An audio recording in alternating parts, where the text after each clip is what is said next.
Oke, shalom semuanya. God bless ya. Tuhan Yesus memberkati.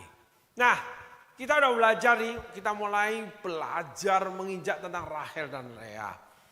Bagaimana Rahel itu cemburu, lalu mulai dia mempertahankan eksistensi, baru sadar ketika anaknya Lea udah 4, manja, sombong, jadi ceroboh. Sadar, berbalik, marah, menginjak Yakub. Wah, terjadi, Yakub juga marah, jadi pertempuran. Itulah akibat roh cemburu. Kita sudah belajar di episode yang lalu, saudaraku. Lalu mulai membuat langkah-langkah manipulasi. Gitu. Dengan Bilha, bujangnya. Segala cara supaya terlihat eksis. Segala cara supaya terlihat kuat, segala cara supaya kelihatan mesra, segala cara supaya kelihatan baik, kelihatan hebat. Padahal semua halusinasi. Ada yang mengatasnamakan iman, ada yang mengatasnamakan suara Tuhan. Padahal ya ancur-ancuran. Gitu. Pemalsuan, Bilha, suruh melahirkan anak di pangkuan dia, lalu menjadi anak dia. Padahal Bilha. Gitu. Mengatasnamakan Tuhan lagi. Tuhan memberi jawaban atas doaku. Gitu. Nah, hal inilah yang banyak terjadi di dalam kehidupan anak-anak Tuhan. Anak-anak Tuhan yang punya keinginan sendiri. Anak-anak Tuhan yang manja. Anak-anak Tuhan yang merasa memiliki cantiklah, kayalah, inteleklah, padahal dalamnya tidak. Itulah Rahel.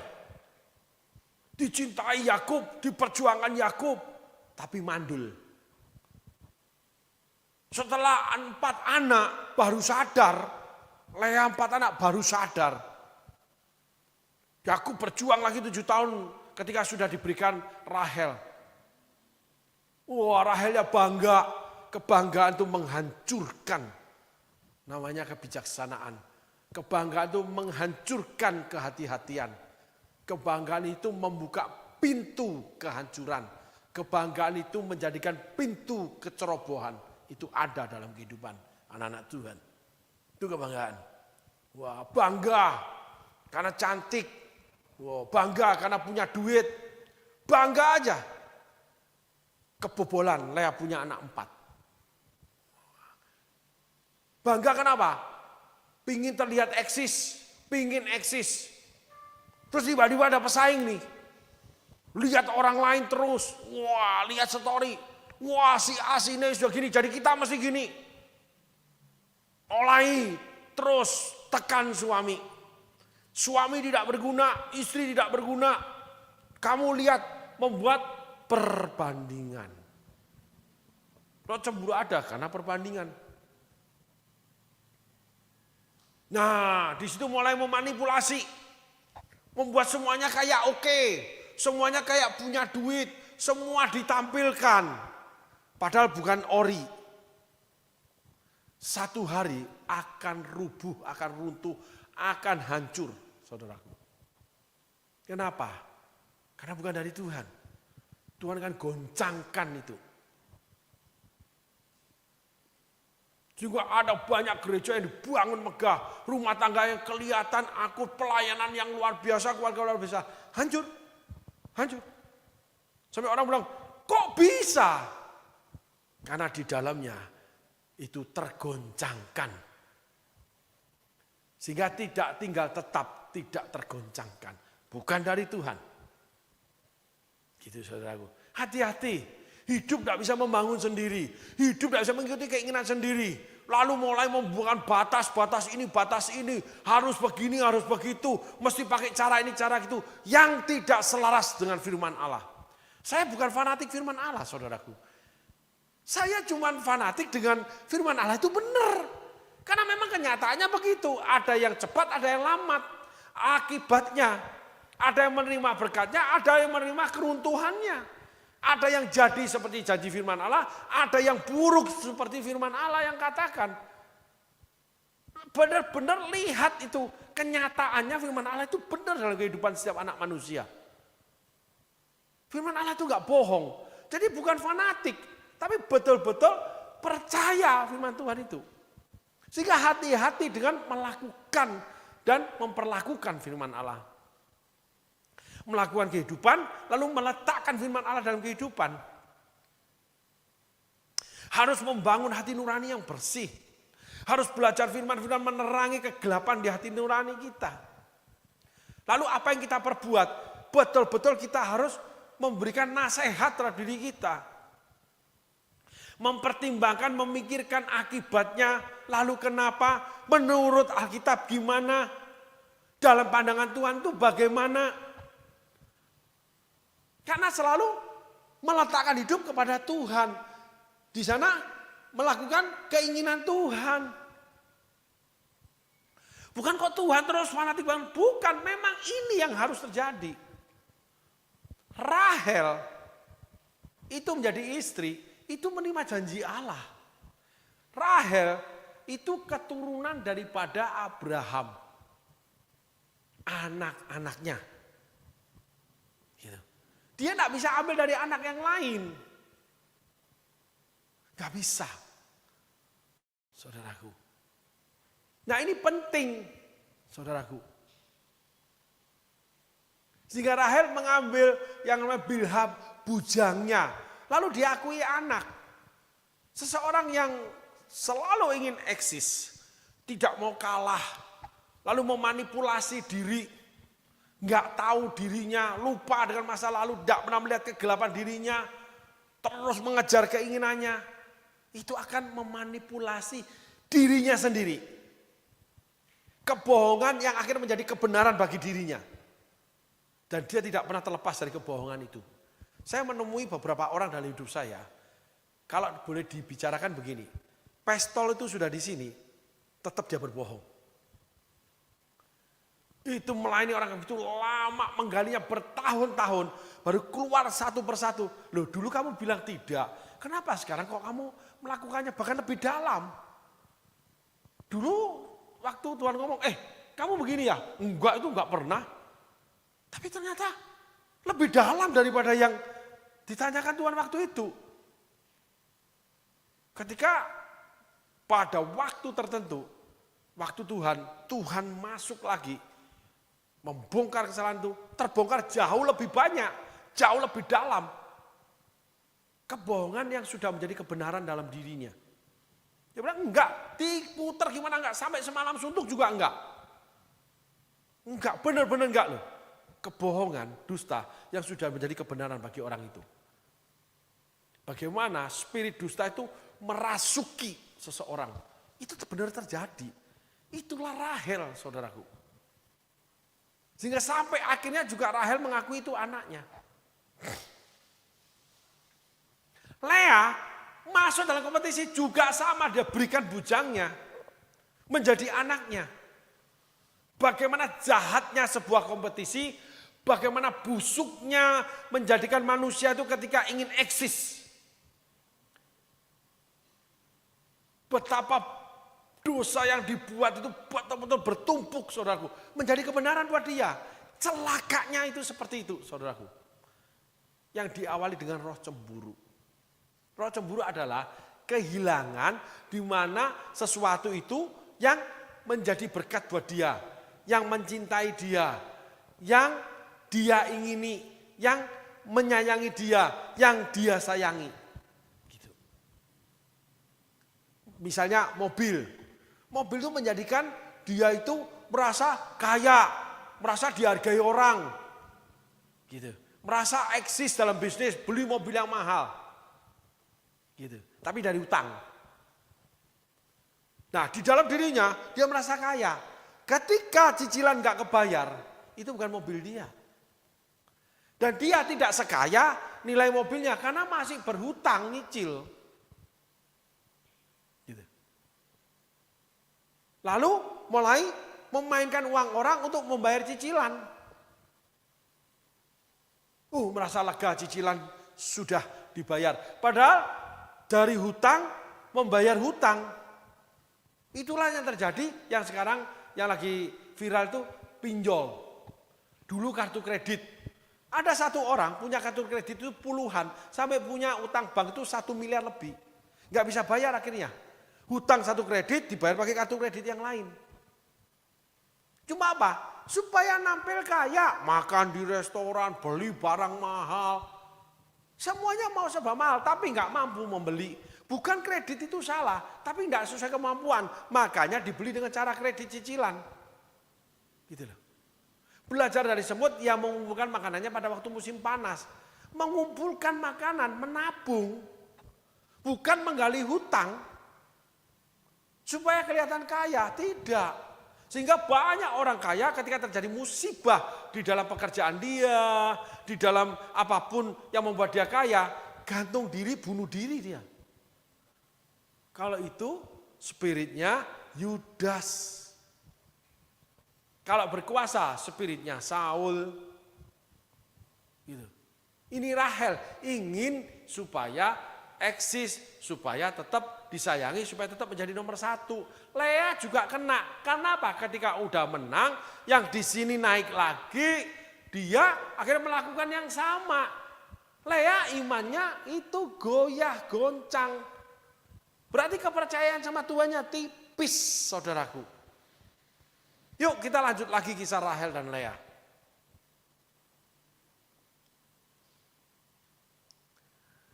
Kata Rahel, inilah Bilha budakku perempuan, hampirilah dia supaya ia melahirkan anak di pangkuanku. Dan supaya oleh dia aku pun mempunyai keturunan.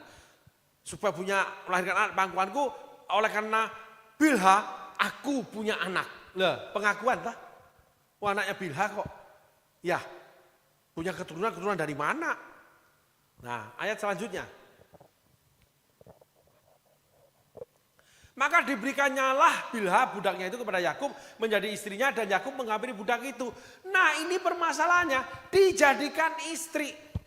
Hagar itu juga dikatakan dijadikan istri. Menjadi istri daripada Abraham. Kenapa? Ada punya tujuan. Jadi dijadikan pelayanannya, dijadikan rumah tangganya, dijadikan istri, dijadikan suami, dijadikan sekolah punya ijazah. Cuman untuk mengangkat gengsi. Jadi istri, cuman status tapi budak karena anaknya diambil. Nah banyak orang itu dijadikan dirinya kaya, tapi enggak kaya. Lawang cicilan,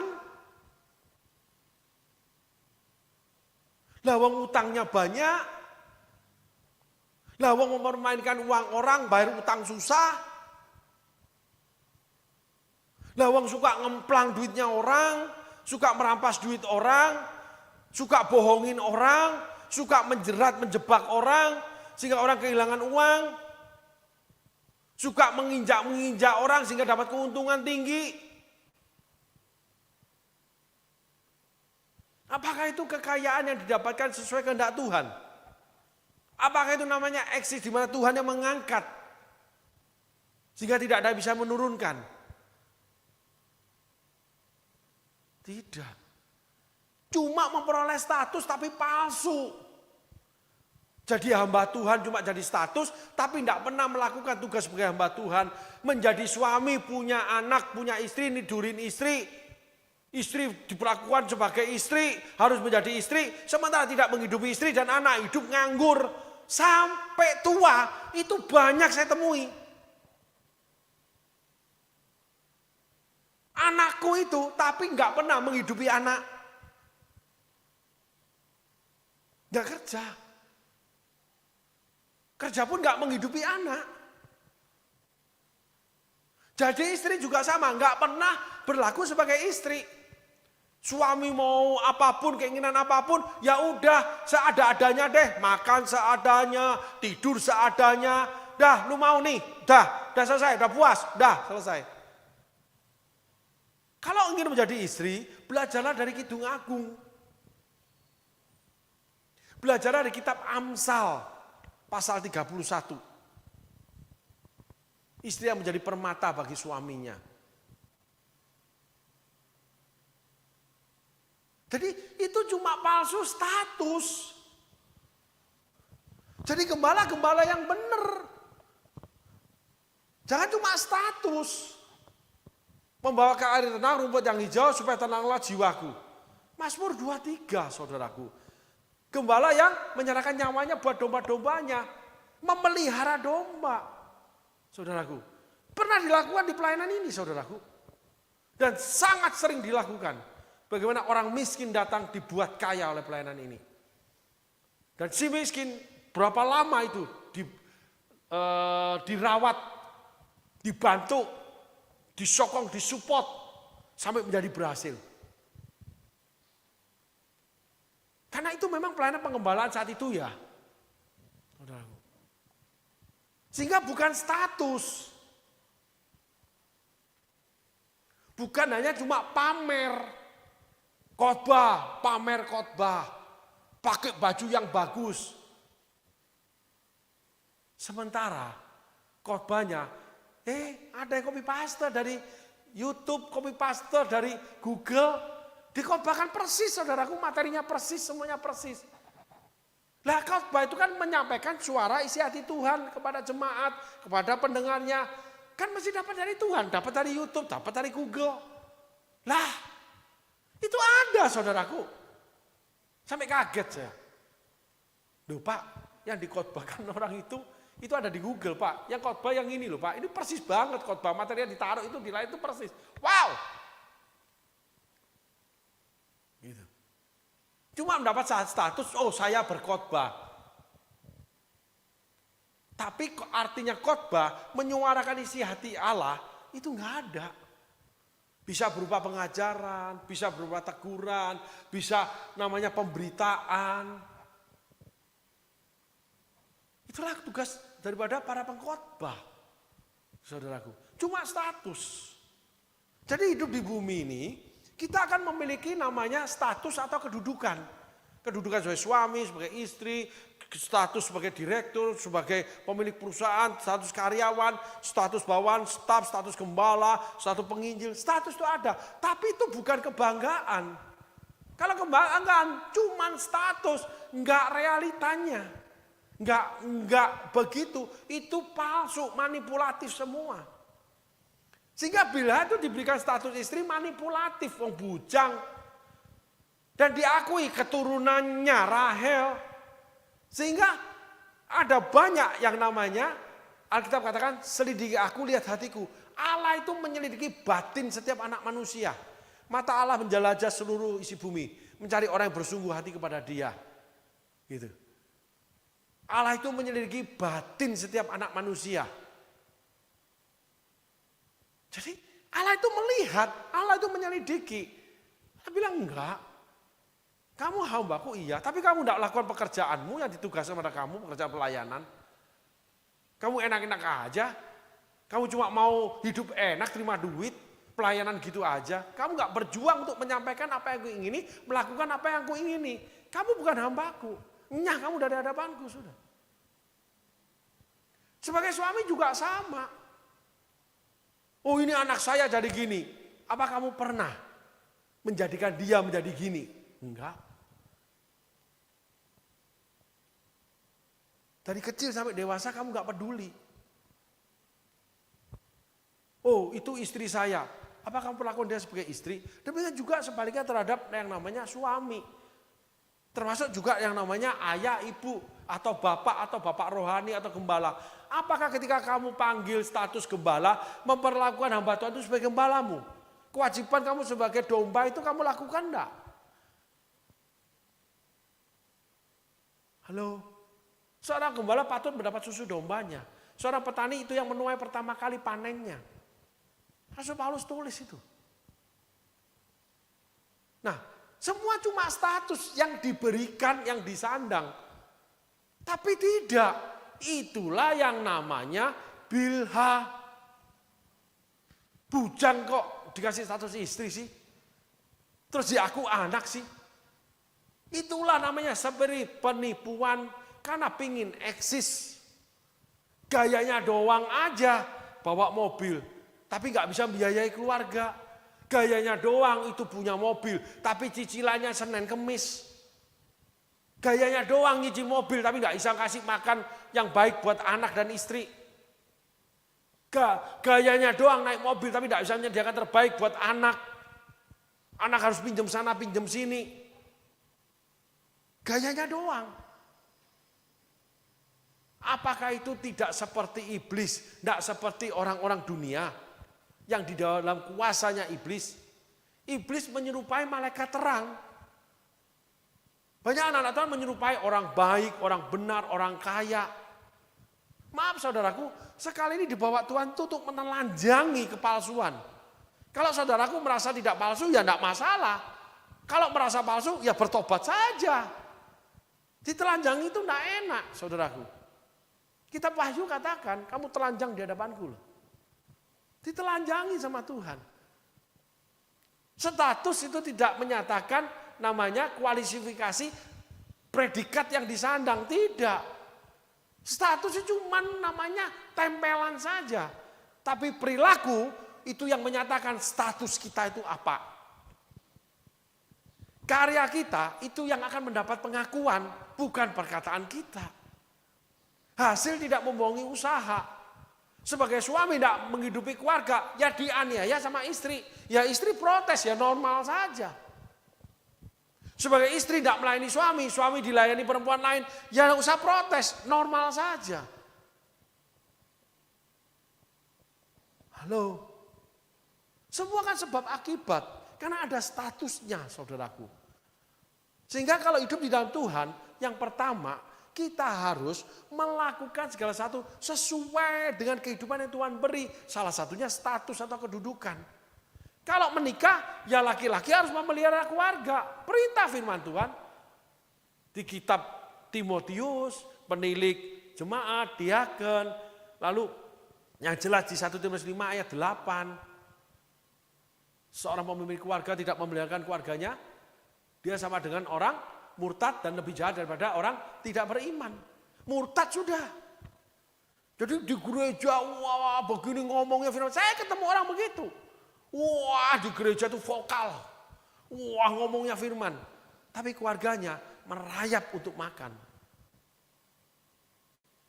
Dibantu family, dibantu istri jualan ini, jualan itu. Saya juga pernah melakukannya saudaraku. Sebagai hamba Tuhan. Dan Tuhan tegur dengan keras itu. Gitu saudaraku. Sehingga kedudukan yang kita miliki, status yang diberikan pada kita, menuntut tanggung jawab. Menuntut apa yang harus dilakukan untuk penyesuaian selaras dengan status itu. Sehingga Bilha diberikan status istri, enggak sesuai. Lah wong bujang. Gitu. Amin saudaraku. Nangkep ngerti ya saudaraku. Hati-hati dengan status saudara. Enggak usah palsu. Hidup apa adanya, tampil apa adanya. Tuhan yang mengangkat, Tuhan yang menurunkan. Kalau Tuhan mengangkat, tidak ada bisa menurunkan. Kalau Tuhan menurunkan, tidak ada bisa mengangkat. Dari Tuhan kepada Tuhan dan oleh karena Tuhan. Makanya punyalah keinginan, berikan kepada Tuhan, lalu lakukan keinginan Tuhan. Bawa keinginan kita kepada Tuhan, nanti Tuhan yang menyatakan keinginannya. Bisa sesuai keinginan kita, bisa ditambahkan, bisa juga digantikan dengan yang lain. Nah, yang dari Tuhan yang kita harus ikuti. Yang dari kita, biarkan masuk ke dalam Tuhan. Entah dibuang, entah ditambahkan, entah digantikan. Itu bagian Tuhan. Nah, itu namanya hamba, itu namanya anak, itu namanya taat, saudaraku. Di bawah pimpinan Roh Kudus, di mana Roh Kudus menerangi firman Tuhan. Jadi saudara enggak palsu, enggak manipulasi. Saudara enggak mencari eksis. Keberadaan saudara itulah diri saudara. Mau dikatain apapun masa bodoh. Tahu enggak sekarang dia?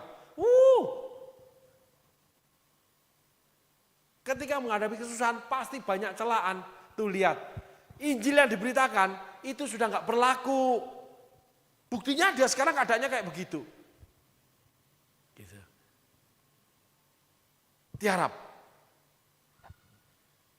Tuhan sedang membawa ke lembah. Hati sedang dibajak. Tunggu waktunya Ketika benih yang ditabur oleh Tuhan akan bertumbuh. Dan itu menjadi gandum, menjadi berkat. Firman Tuhan tidak untuk diperdebatkan. Pribadi tidak untuk diperdebatkan. Karena penilaian, ukuran, termasuk hasil, berkat, reward atau punishment, itu Tuhan yang menentukan, bukan manusia. Jadi apapun yang dikatakan manusia, apapun dilakukan manusia, tidak bisa menggoncangkan apa yang Tuhan lakukan. Itu penting saudara. Biarkan Tuhan yang memulai, Tuhan yang mengakhiri. Biarkan Tuhan yang menghakimi apapun yang terjadi. Ayub katakan, dengan telanjang aku datang, dengan telanjang aku pulang. Apabila salah, ampuni aku Tuhan. Tapi kalau ini benar, Tuhan yang akan membawa kebenaran ini di atas sotoh.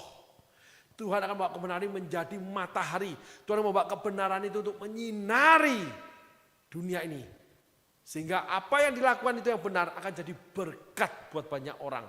Dalam segala hal. Itu penting saudaraku. Jadi enggak usah manipulasi. Jujur apa adanya, jalan aja. Apapun kalau kita datang sama Tuhan, Tuhan akan tolong. Tuhan akan bawa.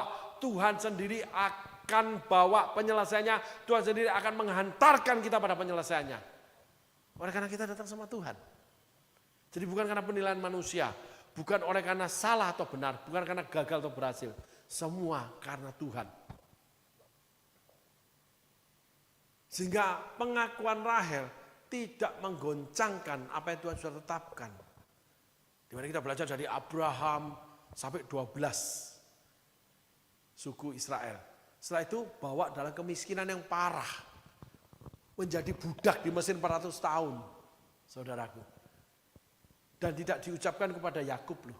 Yakub, kamu nanti pergi kepada Mesir, anak turunanmu akan jadi budak. Tidak. Saudaraku. Maka hati-hati dengan Tuhan. Jangan mau enaknya aja. Bayar harganya ketika salah. Hidup apa adanya. Ikuti. Bertanggung jawab terhadap semua yang diberikan, termasuk status. Lakukan yang terbaik. Tuhan sendiri akan menolong.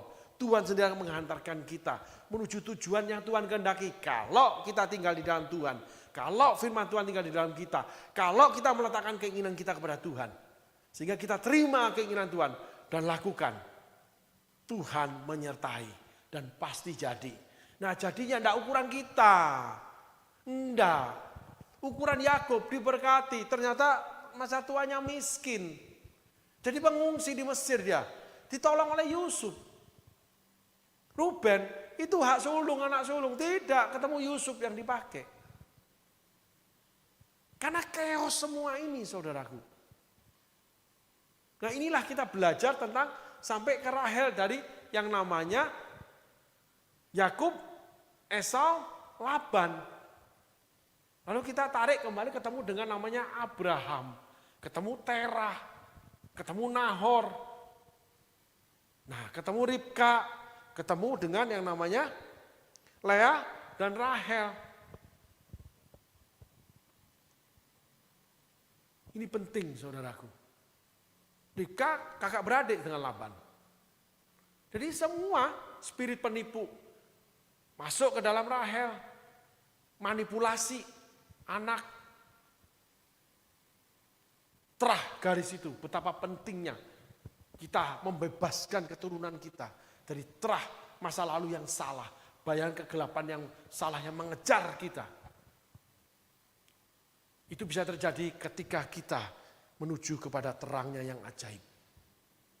Amin saudaraku. Yuk ayat selanjutnya.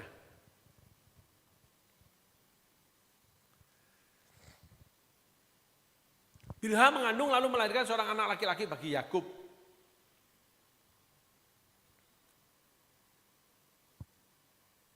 Berkatalah Rahel, Allah telah memberikan keadilan kepadaku, juga telah didengarkannya permohonanku dan diberikannya kepadaku seorang anak laki-laki. Itulah sebabnya ia menamai anak itu. Dan apaan?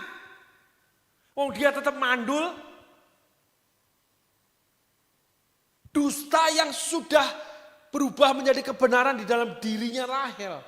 Tuhan memberikan anak laki-laki kepadaku. Kata siapa? Ketika saudara berdusta untuk firman Tuhan. Ketika saudara memalsukan keadilan Tuhan dalam hidup saudara. Saudara menjadi seperti Rahel. Segala dusta yang saudara lakukan, rekayasa, dongeng, semua segala satu bukan dari Tuhan. Di dalam diri saudara, saudara bisa yakini kalau itu dari Tuhan. Wih, ini luar biasa saudaraku. Rahel mengatakan, anakku, kapan dia mengandung? Kapan dia melahirkan? Langkah demi langkah yang tadi kita bicara menjadi istri Bilha itu. Diberikan status anaknya diaku lahir dari dia. Coba lihat, beranak pinak berkembangnya dosa Rahel ini saudaraku. Oleh karena cuma satu, persaingan, kompetisi, ingin tampil hebat, ingin eksis. Lalu memakai cara-cara manipulasi supaya terlihat hebat, supaya eksis, supaya diakui, supaya kelihatan berhasil. Semua bangunan kalau bukan dari firman Allah, semua kehidupan kalau bukan dibangun dari firman Allah, pada saatnya entah kapan cepat atau lambat akan runtuh. Karena Allah akan berperkara. Itu Tuhan.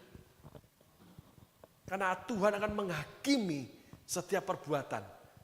Itu dinyatakan di Alkitab. Setiap orang akan dihakimi seturut dengan perbuatannya. Setiap orang akan diberikan balasan yang setimpal seturut dengan perbuatannya. Searching itu saudaraku.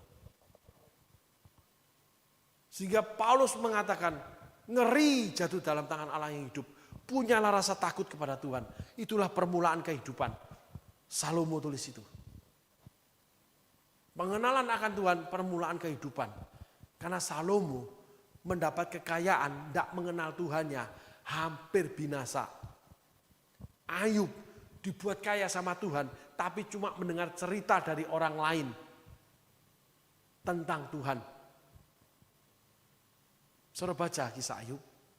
Dari kata orang aku mengenal engkau. Sehingga orang-orang seperti ini pasti tidak punya pergaulan sama Tuhan. Manipulatif hidupnya. Sok gaya, sok nampil, sok keren, sok eksis, sok hebat. Termasuk pendeta, saudaraku. Kita bicara terang-terangan aja, saudaraku.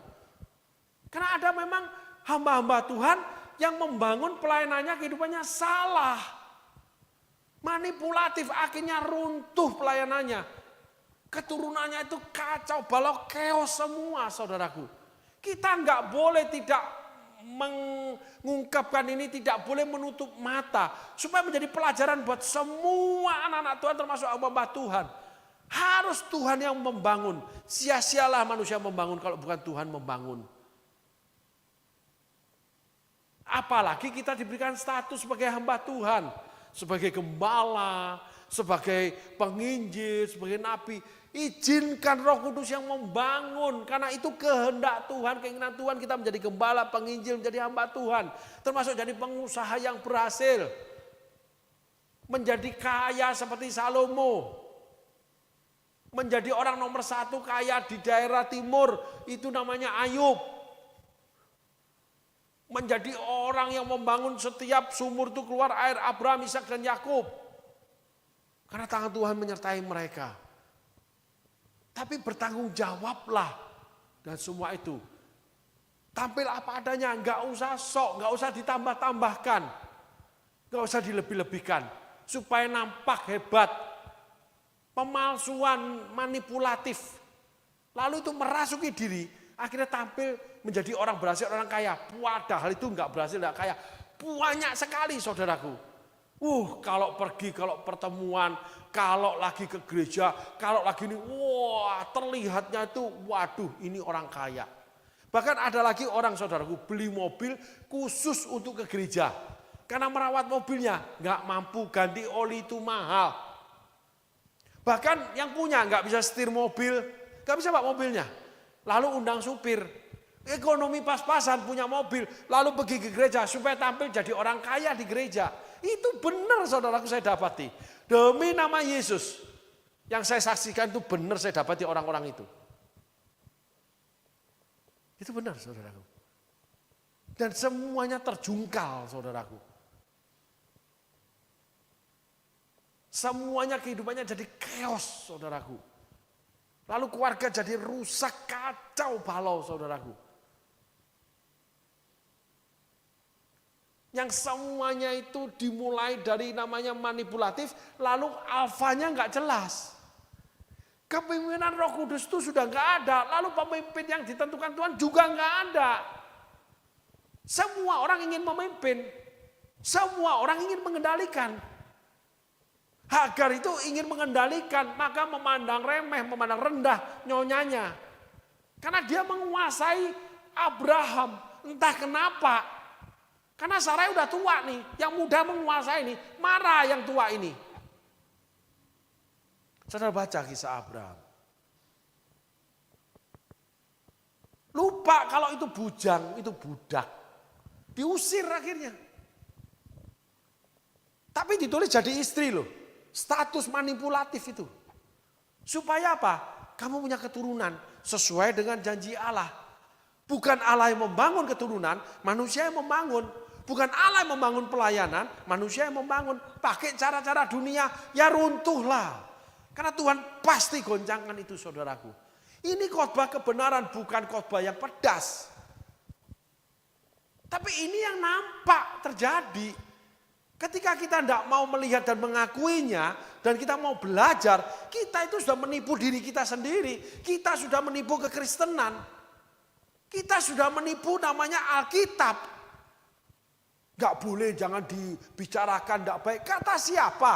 Oh nyata-nyata keadaan seperti itu. Kalau itu tidak dituliskan di Alkitab, is okay. Alkitab juga menceritakan dosa, menceritakan kesalahan.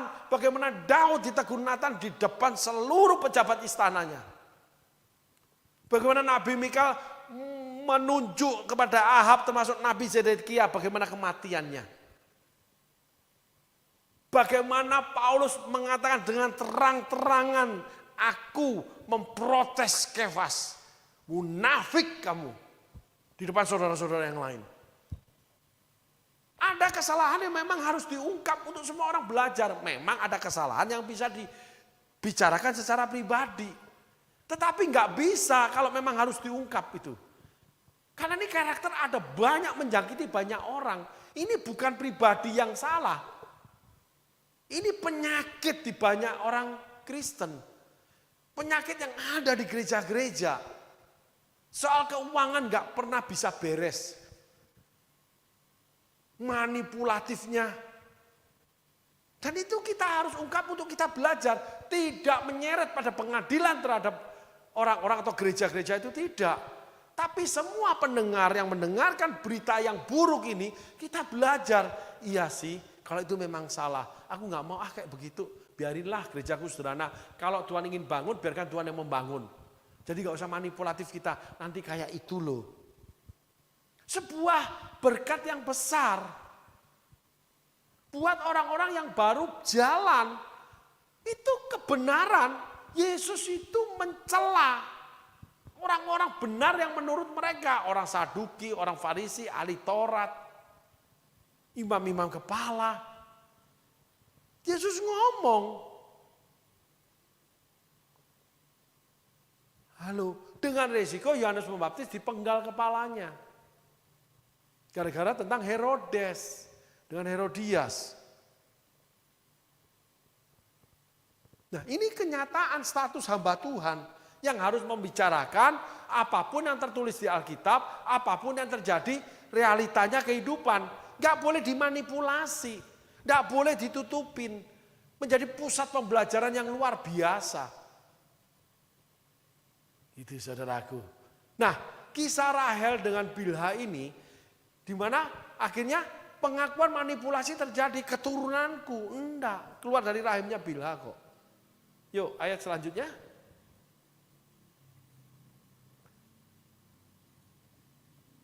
Mengandung pula lah Bilha budak perempuan Rahel lalu melahirkan anak laki yang kedua bagi Yakub. Maaf saudaraku. Berkatalah Rahel, aku telah sangat hebat bergulat dengan kakakku dan aku pun menang. Maka ia menamai anak itu Naftali.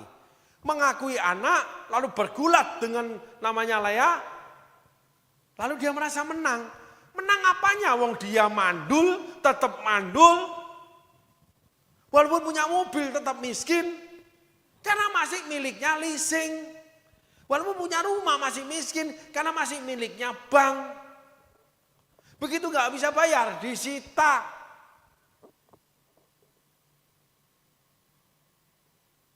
Apakah itu milik rumahmu? Tidak, belum. Apakah milikku? Belum. Itu kebenaran yang ori, saudaraku. Wih, luar biasa kaya kamu sekarang. Kamu punya mobil lah. Loh, kalian jujur? Enggak, masih nyicil. Nanti kalau lunas baru punya aku. Kalau aku gak bisa lunasi, diambil lagi loh. Disita sama leasing itu. Iya, benar juga sih. Wih, sekarang mobilmu punya mobil mahal. Luar biasa maju kamu ya. Hehehe, penipu kamu sudah. Mendusta kamu. Enggak. Gitu. Wah, tampil di depan anak baik-baik. Gitu. Padahal hidup suami istrinya kacau balau. Wow, pulang sepertinya punya ayah yang luar biasa. Padahal di luar menipu sana menipu sini. Hidup yang penuh manipulatif. Saya tuh punya cerita yang menjadi kesan yang dalam buat saya. Ada seorang pemulung saudaraku. Yang memulung botol kosong. Dia berangkat dari rumah, dia pakai jas. Dia orang Taiwan. Ini kisah drama Taiwan saudaraku. Tapi menjadi berkat buat saya. Gitu. Banyak hal di dunia ini yang baik yang boleh jadi berkat buat kita. Dia kalau keluar dari rumah itu ngantar anaknya, istrinya entah meninggal, entah bercerai. Digandeng, anaknya masih kecil, pakai baju sekolah, diantar ke sekolah. Dia pakai dasi, pakai jas saudaraku. Seperti orang kantoran layaknya. Habis itu dada-dada dia pergi. Dia pergi ke satu tempat, lalu dia ganti dengan baju sederhana, baju kaos, celana biasa. Semua dia letakkan, dia gantung. Lalu dia keluar gerobak dorong, dia memungut botol kosong di tempat-tempat sampah. Setelah selesai dia jual, ditimbang, dia dapat uang, dia pulang lagi ke tempat di mana gerobak itu harus ada, dia letakkan gerobaknya, dia pakai baju jas lagi, dia jemput anaknya sekolah. Kenapa? Karena kalau di luar negeri sekolah itu sampai sore saudaraku. Wah, jadi orang eksekutif kantoran lagi. Sampai anak itu besar. Sampai anak itu dewasa. Lalu anak itu menikah saudaraku. Kuliah, sekolah, bekerja, menikah. Nah, pada suatu kali anak ini mendapati bahwa ayahnya itu pemulung botol kosong.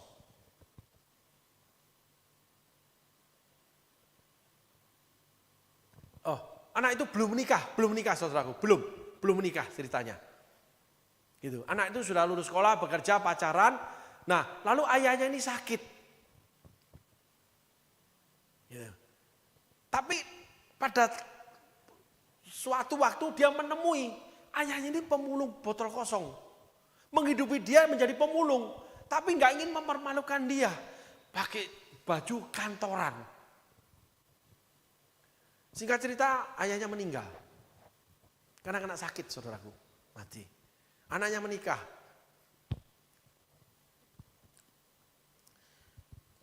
Dia membuat lagu.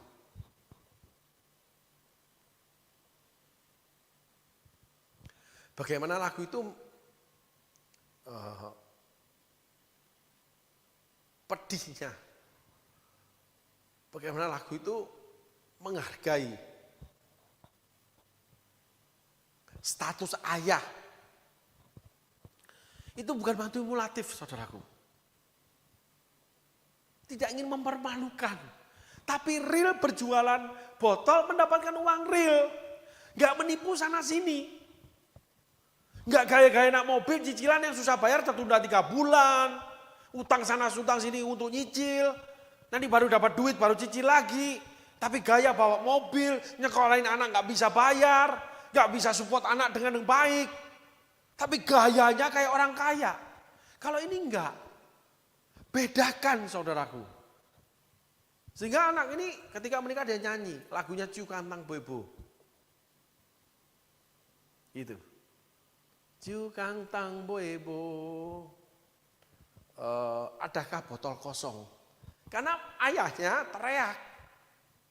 Gitu. Keliling gitu saudaraku. Ada botol kosong, ada botol kosong. Ya kayak pedagang keliling gitu loh saudaraku. Nah anaknya menciptakan lagu.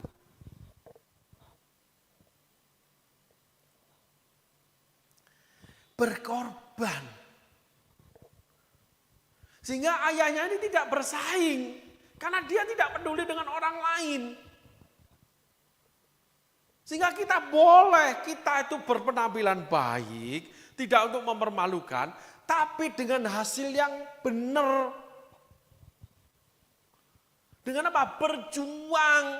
Mau mengorbankan diri. Nggak ambil enaknya aja. Dengan merampasi haknya orang. Dengan tipu muslihat menjadi kaya. Semuanya serba cicilan. Nampil di depan anak orang kaya. Nampil di depan masyarakat orang kaya. Story-nya kaya semua. Padahal makan aja susah. Jabel sana, jabel sini kalau orang Bandung bilang. Nampil di gereja orang kaya. Wow, bawa mobil. Ngapain? Kerja masih susah, hasil masih susah. Ada lagi yang kerja hasil pas-pasan. Wah, segala sesuatunya lebih daripada pas-pasan. Itu manipulatif saudaraku. Terus mengakui itu milik dia. Itu Rahel. Banyak tampilan gereja seperti itu. Gereja yang punya hutang karena membayar biaya gereja. Oleh karena pemasangan yang hebat, semuanya serba mahal. Karena gereja ini sekarang ini, maaf saudaraku. Lalu gereja itu lagi musim ini harus begini. Akhirnya oleh karena gereja ambil cicilan, dipercaya. Akhirnya tidak bisa bayar. Minta sana, minta sini. Cukupkanlah apa yang ada padamu.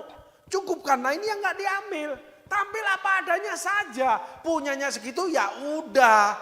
Naik sepeda ontel dulu, naik sepeda ontel dulu. Nggak usah utang untuk beli motor. Naik motor dulu. Nggak usah utang beli mobil supaya dihargai. Itulah Rahel mengaku itu anak dia, keturunan dia. Lalu memakai nama Allah. Allah menjawab doaku. Padahal dia tetap mandul. Belum dibuka kandungannya sama Tuhan. Nah ini sering terjadi pada kehidupan setiap orang percaya juga ada. Tampil keren tapi bokek. Tampil gaya, utang di mana-mana. Kayaknya punya banyak, tapi hasil rampasan semua. Ngakunya, itu si penipu semua. Saudaraku, apalagi tampil rohani, padahal keinginannya tidak rohani. Manipulatif semua itu. Banyak saudaraku. Alkitab mencatat untuk menjadi pelajaran umatnya. Jangan melakukannya. Gitu. Seru ya saudaraku. Kisah Yakub ini. Ini sudah 14 episode. Saudaraku. Masih panjang perjalanan Yakub ini. Kita udah masuk tentang Rahel. Nanti kita masuk tentang Lea. Saudaraku. Dari namanya Esau, Yakub, Laban. Ketemu Rahel. Kita tarik ke Terah, kita tarik ke Abraham, kita tarik ke Sarai, kita tarik ke Nahor, kita tarik ke Ribkah. Penipu semua itu. Itulah kasih karunia. Kasih karunia gift itu diberikan cuma-cuma. Allah ingin memberi ya udah. Gift. Tapi hidup di dalam kasih karunia itu bukan gift. Itu hati yang mengasihi Allah. Yang hidup ingin benar karena mengasihi Allah. Yang hidup menurut kehendak Allah karena mengasihi Allah. Yang melayani seturut kehendak Allah karena mengasihi Allah. Jadi bukan memakai Allah untuk membenarkan diri, Allah yang membenarkan kita. Kita cuma dibenarkan, tapi untuk mendapat perkenan Allah, kita harus hidup sesuai dengan kehendak Allah. Tinggal di dalam Dia dan firman-Nya tinggal di dalam kita. Sehingga kita hidup selaras dengan Allah, punya keinginan, punya penampilan yang kita bicarakan ini sekarang. Itu sesuai dengan apa yang Allah beri. Enggak bermuka-muka, enggak sosok gaya, sosok kudus. Akhirnya mengejar yang tidak-tidak. Terus berkelakuan yang tidak-tidak. Berbulu domba semua, ternyata serigala itu. Rahel itu serigala kayak Yakub sudah. Mengaku anaknya bilang, mengaku anaknya dia. Mengaku-ngaku Tuhan menjawab doa dia. Padahal dia tetap mandul, dia tidak punya keturunan. Dia ngomong dia punya keturunan. Kebohongan yang menjadi kebenaran di dalam batin sanubari orang-orang ini. Jadi dia merasa kaya. Seperti Rahel, merasa ini, maka sombongnya nggak bisa ditowel, nggak bisa namanya sedikit direndahkan, nggak bisa dikatakan sebenarnya. Marah dia. Allah, istrimu pernah berzina, marah dia. Allah, kamu nggak bisa menghidupi anak, marah dia. Padahal itu sebenarnya Allah, kamu pernah salah gitu, marah dia. Orang itu orang manipulasi. Itu Rahel, itu si penipu saudaraku. Itu banyak terjadi di gereja ketika keterus terangan kejujuran disampaikan. Ketika khotbah-khotbah yang menelanjangi disampaikan, marah. Protes sama gembala. Enggak mau hadir ketika si pengkhotbah datang. Manipulatif semua. Cuma ingin status tapi tidak menjalankan status. Mengakui segala sesuatu tapi sebenarnya bukan punya dia. Apalagi mengakui rohani padahal hidup dia tidak rohani. Rahel tetap seorang istri bagi Yakub. Tapi lahirlah dari rumah dia anak yang diakui anak dia. Padahal anak Bilha. Diakui keturunan dia. Semua cuma pengakuan kosong hasil tipu dusta. Jadi berpenampilan di media sosial, wah kayaknya kaya, kayaknya hebat. Padahal di dalamnya tidak. Kalau jungkir balik ya tetap aja berpenampilan jungkir balik. Kenapa? Karena itu yang dikehendaki Allah. Itulah kebenaran firman Tuhan. Makanya pada zaman ini sok-sokan itu luar biasa mencengkeram umat Tuhan. Sok tampil di gereja, sok nampil ketika ke gereja, sok rohani dari gereja, sok kaya, sok semua dibangun. Sok itu artinya menambahkan yang tidak semestinya. Sok pinter, sok hebat, sok kaya. Orang sok itu manipulatif. Itulah Yakub, itulah Rahel. Yang kita tarik turun dari atasnya namanya Tera. Sehingga Abraham sama Nahor itu suka dengan dusta. Suka menipu. Abraham dusta, kamu ngaku adikku ya Sarah. Gitu. Nah, semua terjadi pada keluarga ini. Nah, kita lanjut nih. Rahel sudah sampai mengaku tentang Tuhan. Lanjut lagi.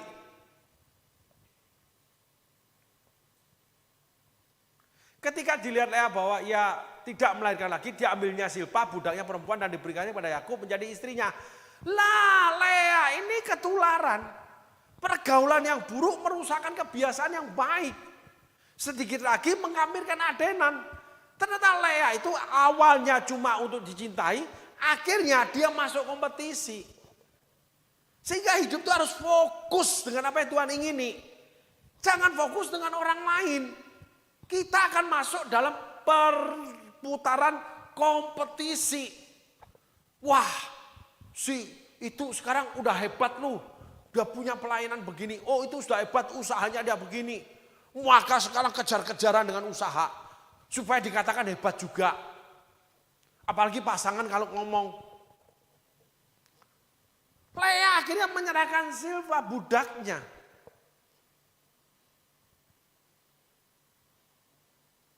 Makanya inilah yang terjadi. Pergaulan yang buruk merusakkan kebiasaan yang baik. Jangan ikuti orang-orang seperti itu. Apalagi berkompetisi. Tampil apa adanya saja. Jadi kalau nggak bawa mobil kepada komunitas itu nggak enak. Kalau nggak pakai baju bagus ke komunitas itu nggak enak. Usaha-usahain. Kalau nggak tampil khotbah di gereja yang bagus itu dengan pakaian bagus, nggak enak. Saya mendapatkan statement seorang hamba Tuhan teman saya seperti itu. Bahkan sampai utang pinjem loh hamba Tuhan itu. Cuma untuk supaya penampilannya bagus. Bahkan sampai copy paste namanya khotbah supaya diakui dia bisa khotbah. Padahal enggak usah itu diundang, memang dirinya yang diundang untuk khotbah. Yang ada di dirinya aja yang dikhotbahkan. Untuk cuma diakui. Lea enggak mau kalah. Bersaing, berkompetisi dengan Rahel. Melakukan yang sama. Sehingga komunitas itu penting saudaraku. Pergaulan hubungan kita dengan setiap orang itu penting. Untuk supaya tetap tinggal di dalam Tuhan dan firman-Nya tinggal di dalam kita. Pergaulan yang buruk merusakkan kebiasaan yang baik. Sehingga ada orang-orang yang awalnya baik. Akhirnya menjadi seperti Lea. Ikut berkompetisi. Awalnya yang ditindas, akhirnya menindas. Awalnya rendah hati, akhirnya menjadi tinggi hati. Ikut kompetisi. Banyak komunitas seperti itu. Awalnya itu baik karena dia masih belum mendapatkan sesuatu, belum diangkat Tuhan. Setelah dia diangkat Tuhan, wah dia mulai sombong. Mulai berkompetisi. Padahal awalnya di bawah. Harus mobil yang paling mahal. Harus rumah yang mahal. Harus pakai berlian yang mahal, perhiasan mahal, sepatu mahal, tas yang mahal. Semuanya itu manipulatif karena bukan duit sendiri, cicilan. Ada yang pinjem baju orang, pinjem perhiasan orang, sewa tas mahal.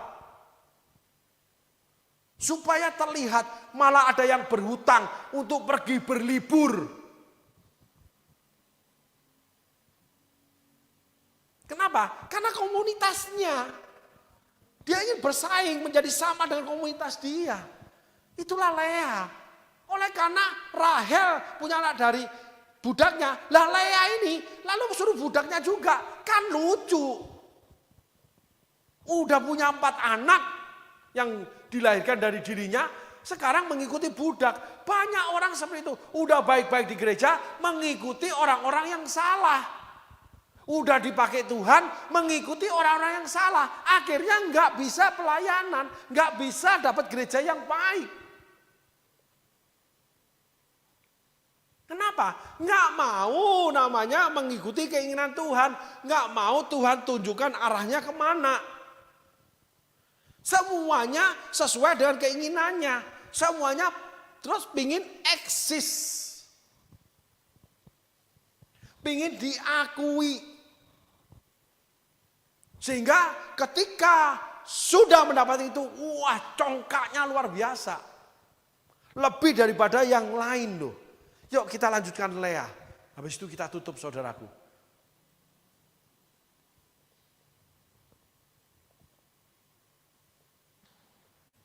Dan Silpa budak perempuan Lea melahirkan seorang anak laki-laki bagi Yakub. Berkatalah Lea, mujur telah datang, maka ia menamai anak itu Gad. Dan Silpa budak perempuan Lea melahirkan anak-anak laki yang kedua bagi Yakub. Berkata Lea, aku ini berbahagia, tentulah perempuan-perempuan akan menyebutkan aku berbahagia. Maka ia menamai anak itu Asher.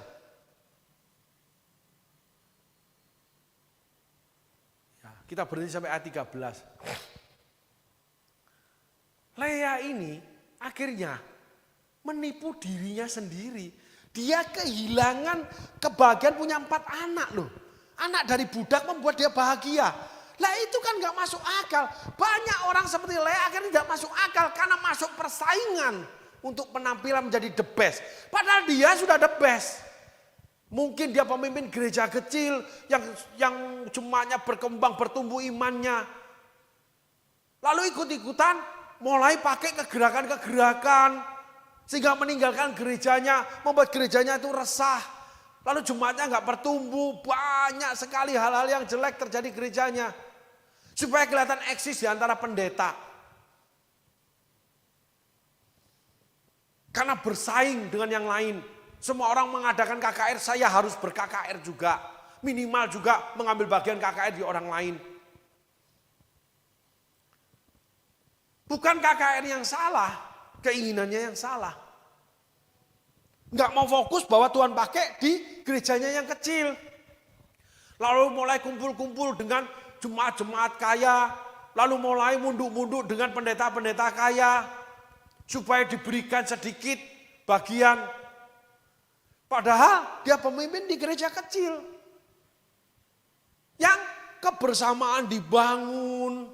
Penghargaan itu betul-betul dibangun. Seperti saudara. Hancur semua. Langkah yang salah, saudaraku. Lea itu langkah yang salah. Dia punya 4 anak kandung. Rahel tidak punya. Dari budak. Loh dia berbahagia karena budaknya melahirkan anak. Kan lucu.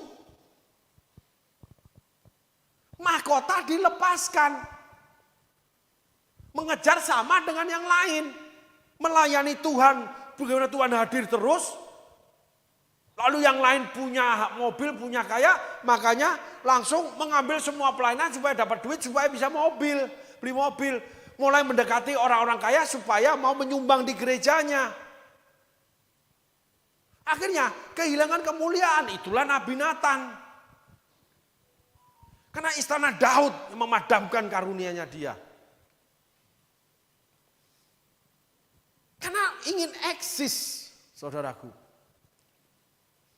Lea meninggalkan kebahagiaan punya 4 anak. Karena lebih cintai oleh Yakub dan Yakub lebih erat sama dia. Tapi dia tidak puas. Dia dibodohin oleh kompetisi. Banyak orang dibodohin oleh kompetisi dunia. Menjadi bodoh. Alkitab menulis, tidak tahukah kamu hai orang-orang bodoh. Yesus yang ngomong. Meninggalkan pelayanan, meninggalkan gereja, yang membangun iman rohaninya membuat dia berhasil, membuat dia dihormati. Ingin menjadi seperti orang lain, lebih hebat, lebih kaya. Ingin memiliki kekayaan dengan cara-cara dunia. Tadinya itu dicukupkan Tuhan, gereja sederhana. Akhirnya membangun lagi gereja, dapat sumbangan, dapat namanya donatur. Akhirnya punya penampilan orang kaya, jemaatnya tetap orang miskin. Terjadi gap. Akhirnya banyak pelayanan keluar, jemaatnya tidak bertumbuh. Tanggung jawab di hadapan Tuhan yang tidak ada. Karena ingin menjadi besar seperti hamba Tuhan lain. Lupa dengan kehendak keinginan Tuhan. Bahwa dia memang dijadikan pemimpin di gereja kecil. Kalau semua di kota besar, desa nggak bisa dimenangkan. Kalau semua dengan orang pendidikan, yang tidak pendidikan di pedalaman tidak bisa dimenangkan. Kalau semua mengajar di orang-orang intelek, orang-orang yang tidak sekolah di pedalaman tidak bisa menjadi hamba Tuhan. Semuanya yang wah, yang gak bisa. Ada penentuan Tuhan, itu mahkota dari Tuhan. Di mana mahkota itu menyatakan Tuhan bekerja dalam kehidupan orang ini. Tuhan hadir dalam kehidupan orang ini. Doa, mendoakan jemaat itu sakit sembuh. Mendoakan jemaat itu, jemaat diberkati Tuhan secara desa. Saya pernah melayani di sebuah desa, saudaraku. Desa itu unik. Itu namanya ruang gereja, termasuk pastori, dibangun oleh pendetanya. Pendetanya itu kebakaran, lalu tangannya itu kebakaran satu, saudaraku. Sebagian badannya kebakaran. Udah dipanggil pulang pendeta ini. Saya ada berapa kali pelayanan ke sana, saudaraku. Nah, tembok itu, ya bangunan gereja, pendeta ini sama adiknya yang membangun. Adiknya akhirnya menggantikan kakaknya, saudaraku. Nah, kursi gereja itu dari kayu. Semuanya sederhana. Tetapi alat musiknya itu full band, saudaraku. Lalu saya tanya kepada Pak Gembala, loh, full band ini dari mana alat musiknya? Beli sendiri, karena itu di desa, saudaraku. Kalau lihat keberadaan gereja yang sederhana, gak mungkin full band. Pakai keyboard aja udah untung. Biasanya pakai gitar, saudaraku. Ya, karena memang masyarakat sederhana, jemaat sederhana. Ini loh Pak Abraham, itu ada seorang hamba Tuhan di Surabaya, gerejanya itu ganti alat musik, kebetulan melayani di sini, pernah melayani di sini. Maka teringatlah dia, dikirimkan ke sini, jadilah gereja ini full band. Wow, cara Tuhan menyediakan. Sehingga gereja ini di desa, tapi full band. Kayak artis-artis lokal kalau mengadakan hiburan di desa gitu loh, saudaraku. Speaker, mic, drum, semuanya lengkap. Lalu pada waktu saya dipanggil untuk makan, karena saya menginap di pastori, saya kaget. Magic jar itu belum ada dulu itu, saudaraku. Sangat sedikit. Saya tahu karena keluarga saya pakai magic jar itu masih jarang orang pakai. Masih jarang, saudaraku.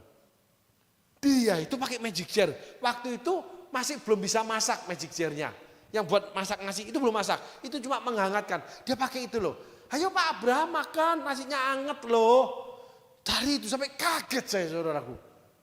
Wow, ini di kota masih jarang, di kamu tuh ada. Ini loh dikirimi hamba Tuhan dari Surabaya gitu loh. Dapat berkat ini Pak Abraham. Ini loh anget, enak. Terus makan ada tempe, ada ikan sedikit, ada tahu, ada pecel. Saya sarapan pagi. Wow. Padahal sumurnya itu nggak ada, mesin airnya nggak ada, saudaraku. Pakai yang namanya apa itu? Timba, yang pakai tali, karet, bandi loh. Krek gini, dituangin. Lalu itu masuk ke bak di dalam kamar mandi. Jadi kalau mau mandi, tunggu dulu baknya penuh diisi oleh satu orang yang mesti menimba air. Mesin airnya nggak ada, sanyo itu nggak ada. Menyedot air dari itu nggak ada. Berapa tahun kemudian saya datang baru ada mesin airnya. Tapi sudah full band, sudah ada magic jar. Cara Tuhan menyediakan. Yusuf itu, saudaraku, di rumah Potifar itu budak orang miskin, nggak punya apa-apa, nggak sekolah karena dia itu dari pedalaman, dari nomaden, bukan dari Mesir yang penuh pendidikan, tapi menjadi kepala dari seluruh kegiatan di rumah Potifar, pejabat tinggi, Fir'aun. Kecuali rumah tangganya aja yang nggak boleh diurus, anak, hubungan suami istri, itu aja. Semua kepentingan Potifar diatur oleh Yusuf. Yang lainnya mana? Ajudan semua. Kalah sama Yusuf. Masuk penjara. Sampai semua kegiatan penjara ditangani oleh Yusuf. Kepala sipir penjara menyerahkannya kepada Yusuf. Selalu menjadi nomor satu. Karena Tuhan bekerja. Lanjut. Ketika menjadi Perdana Menteri Mesir, semua diserahkan oleh Fir'aun kepada Yusuf, kecuali rumah tangganya.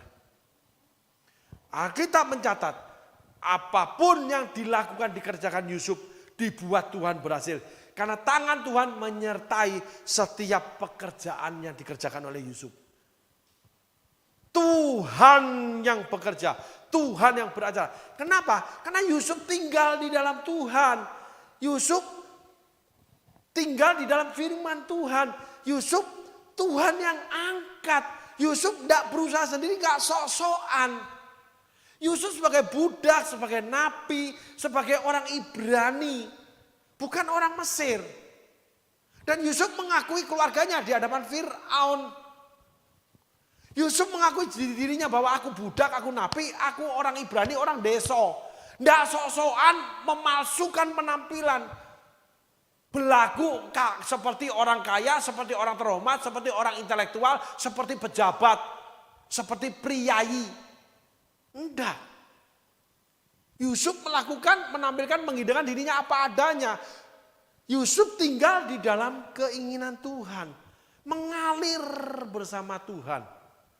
Nah, inilah saudaraku yang mencegah kita menjadi Rahel, menjadi Yakub, menjadi yang namanya Lea.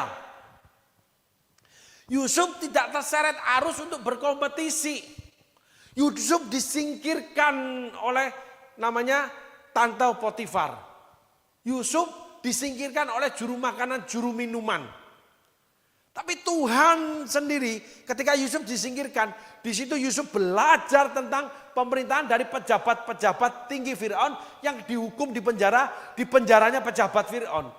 Yusuf itu tidak mengenal namanya pemerintahan negara. Yusuf belajar dari petinggi-petinggi yang dipenjara. Di penjaranya Raja Firaun yang khusus untuk pejabat negara. Sehingga Yusuf diangkat menjadi namanya pengelola dari seluruh penjara, dekat dengan pejabat-pejabat itu. Lalu Yusuf mulai mempelajari, tanya, lalu baca bukunya. Pejabat-pejabat itu pasti punya buku-buku sekolah mereka. Lalu punya pengalaman, ditanya sama Yusuf. Maka Yusuf langsung jadi Perdana Menterinya, langsung berhasil. Yusuf mengakui dia itu nabi, mengakui dia itu budak. Dia mengakui orang Ibrani. Yusuf tidak sok-sokan, nampil berbeda, tidak manipulatif hidupnya. Apa adanya, malah tangan Tuhan mengangkat Yusuf. Sehingga semua orang manipulatif itu akan terpuruk jatuh ke bawah. Karena dia membangun, bukan tangan Allah yang membangun. Semua yang dia bangun itu palsu, penipuan semua saudaraku. Dan mereka lah ini ya dikatakan punya spirit si penipu, yaitu namanya Yakub. Mereka adalah serigala-serigala yang berbulu domba.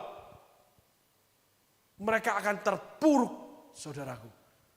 Nah, ini yang harus kita hindarkan. Di mana kita belajar dari Yusuf, tampil apa adanya. Belajar dari Musa, menerima keputusan Tuhan. Belajar dari Daud, menerima hukuman Tuhan. Kita belajar dari Saul, menolak dan menetapkan keputusannya. Tetap di jalan-jalannya sendiri. Kita belajar dari Raja Asa yang kecewa, lalu tidak minta pertolongan Tuhan. Mati dalam kesengsaraan, bunuh diri. Demikian juga Yudas. Mati bunuh diri walaupun uang itu dikembalikan. Tapi sudah terlambat. Kenapa? Ini yang harus kita takuti. Karena mereka tidak mendapatkan Tuhan.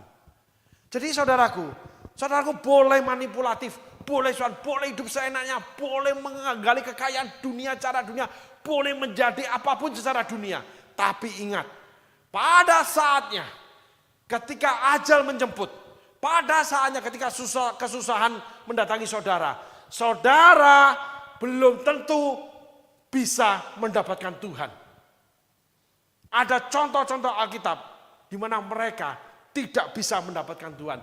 Sehingga kesalahan mereka, perbuatan mereka selama hidup, mereka bawa sampai ke lubang kubur. Dan lubang kubur itu pintu menuju kepada neraka yang kekal. Tuhan Yesus berkati. Terima kasih saudaraku.